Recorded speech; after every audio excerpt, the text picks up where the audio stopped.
Ya, shalom. Selamat datang di channel Ibrani bersama saya Mas Dwi.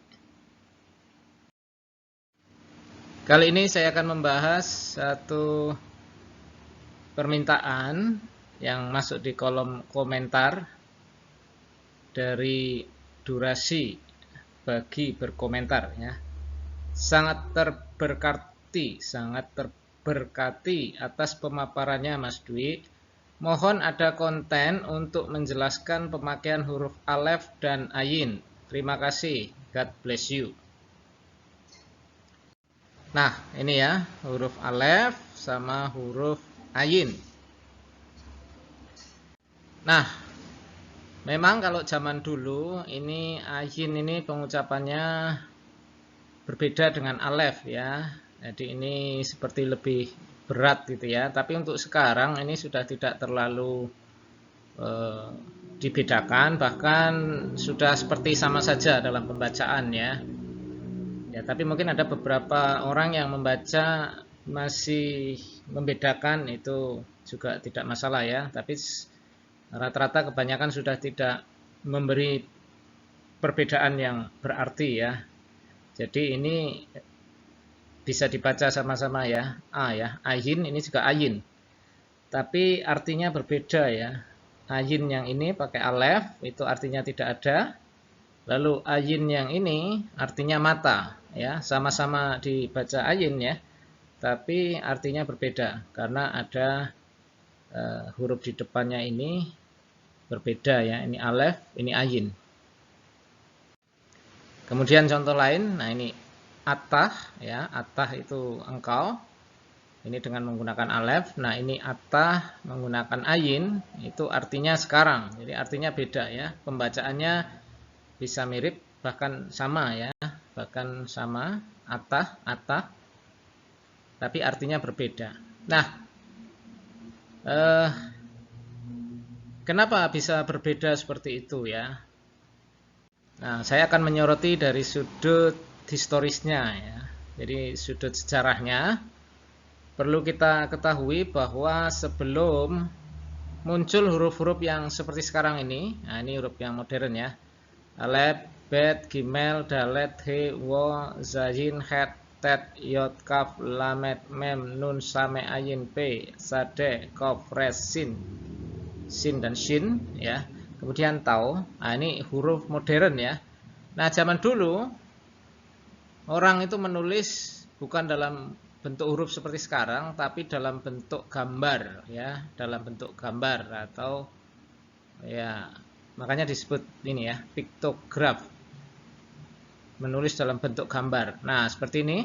Alef itu gambar kepala sapi ya, kepala banteng ya. Ini lambang dari kekuatan.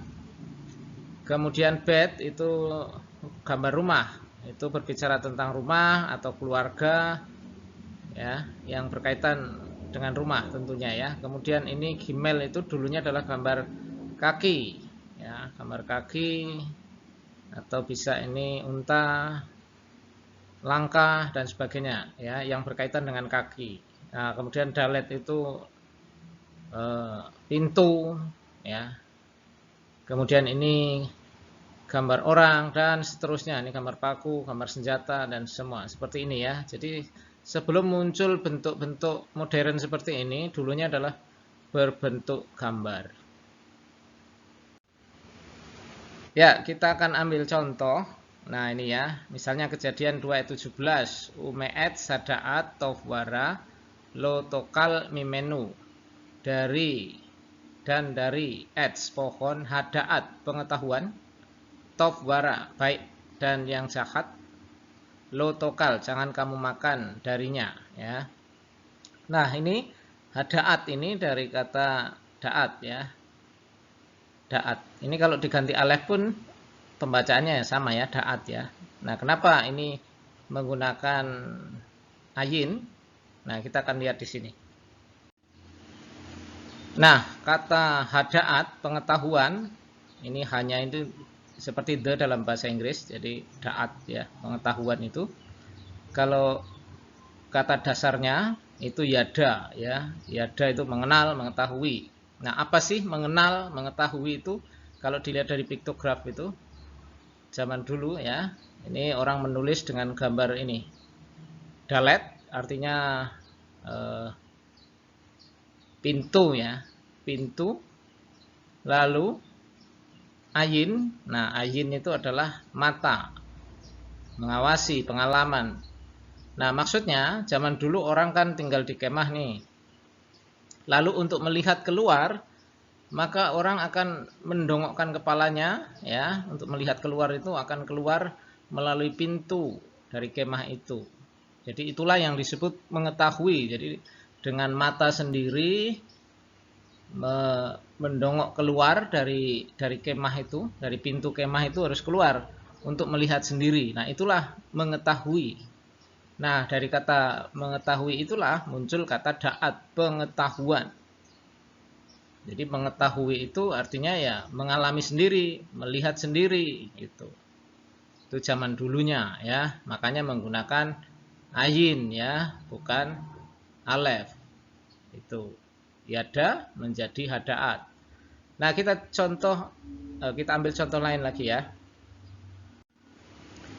Nah, Elohim, Eloah yang berkaitan dengan Allah itu menggunakan alef ya. Nah, kita akan lihat nih dua huruf ini, alef dan lamet.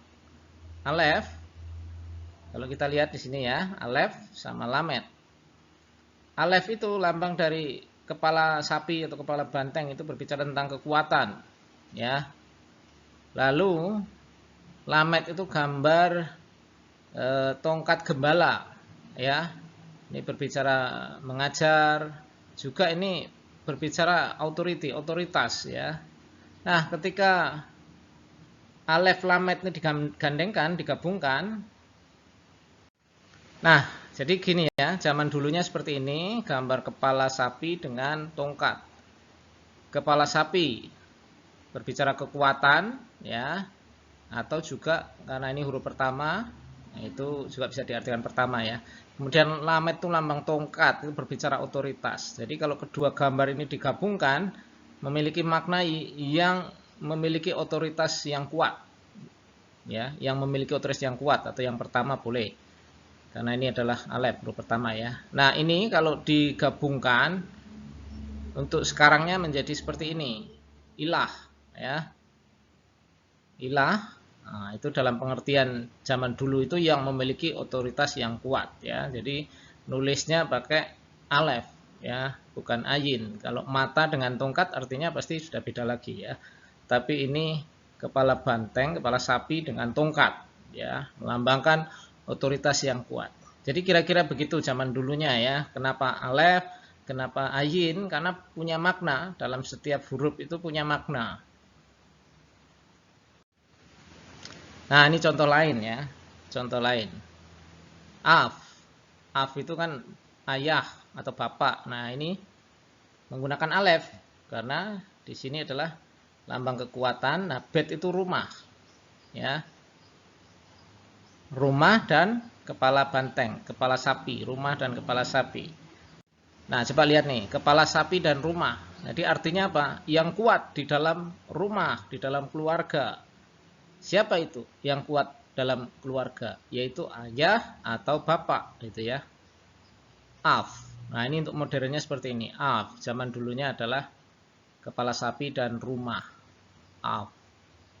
Af. Sekarang jadi af. Ayah atau bapak. Nah, kira-kira begitu ya. Kenapa bukan ayin? Kalau ayin kan mata. Mata. Bet itu rumah. Artinya pasti sudah lain, gitu ya. Nah, contoh lain nih, S. S itu alef, kekuatan. Nah, shin itu adalah gambar gigi. Itu untuk menghancurkan, merusak. Jadi kalau digabung, S itu artinya ya kekuatan yang menghancurkan. Yaitu apa? Api ya, api.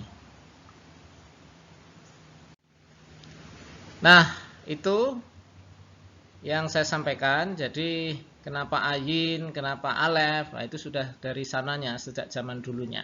Sejak zaman penulisan belum menggunakan huruf-huruf modern ya, tapi menggunakan piktograf dalam bentuk gambar-gambar itu yang tadi saya sampaikan ya. Baik, terima kasih sudah menonton. Jangan lupa like and subscribe. God bless you.